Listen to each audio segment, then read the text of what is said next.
Hello guys, welcome back sa channel natin XPH, okay? So ngayon guys, ituturo ko kung paano ba mag-inject ng skin script dito sa Mobile Legends sa mga naka Android 11 or Android 12 dyan, no? Okay? So for example guys, itong Hayabusa, i-inject natin siya ngayon ng Epic skin, ano? Okay? So kung makikita nyo guys, normal pa po yung skin niya dito, no? So ngayon, i-inject natin siya ngayon guys ng Epic skin, no? Okay.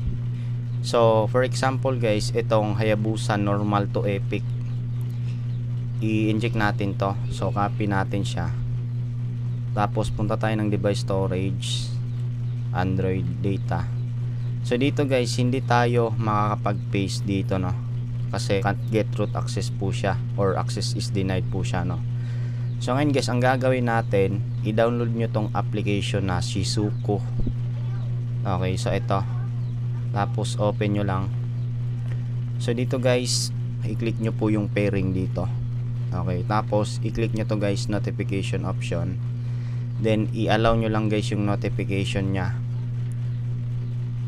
Tapos makikita na natin dito sa taas yung kanyang pairing service, no? Okay, tapos i-enter nyo guys yung developer option nya para i-activate naman natin or i-enable naman natin yung kanyang wireless debugging, no? Kasi i-prepare kasi natin yung Shizuku app na to sa wireless debugging natin.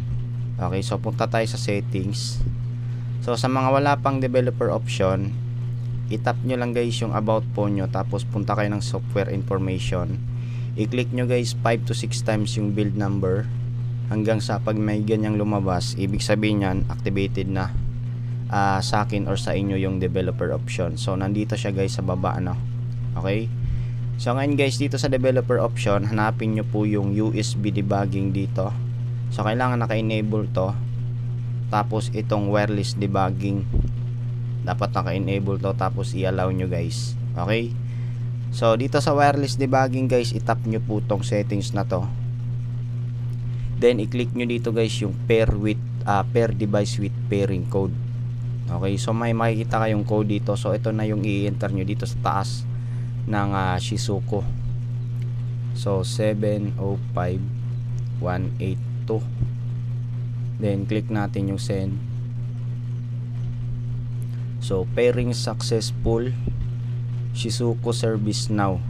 Okay, so pwede na natin guys i-start yung Shizuku na app para makapag-copy paste tayo sa C-archiver natin, no? Or makakapag-modify kayo ng mga gusto nyong i-paste na file sa C-archiver. So click nyo guys yung start sa Shizuku.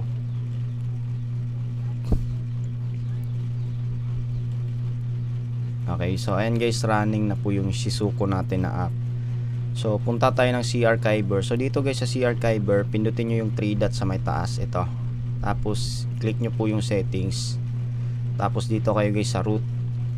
Then sa type of root access nya, kailangan dapat nakaset to sa Shizuku, no? Okay. Then ito guys, itong use for Android data OBB, kailangan naka-enable dyan, pati itong mga to. Okay. Then punta ulit tayo guys sa download folder natin.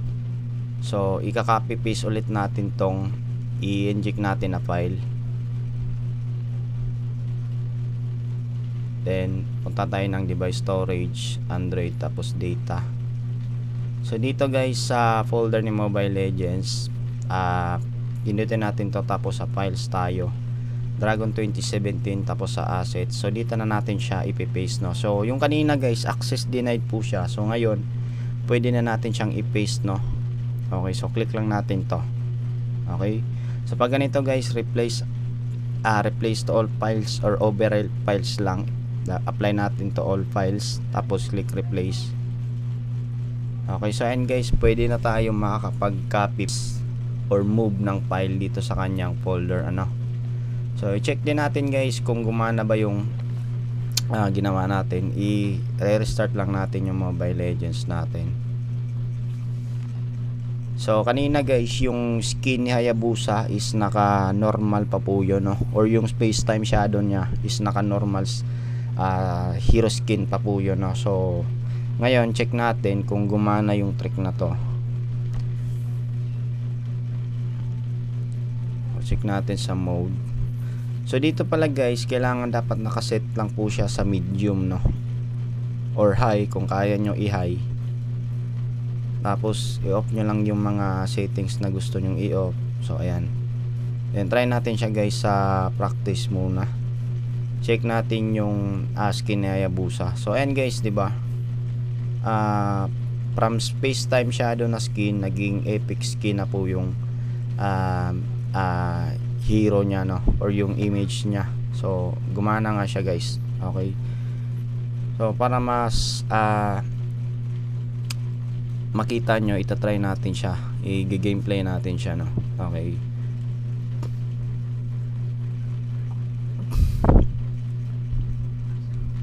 okay, so working po siya guys, no.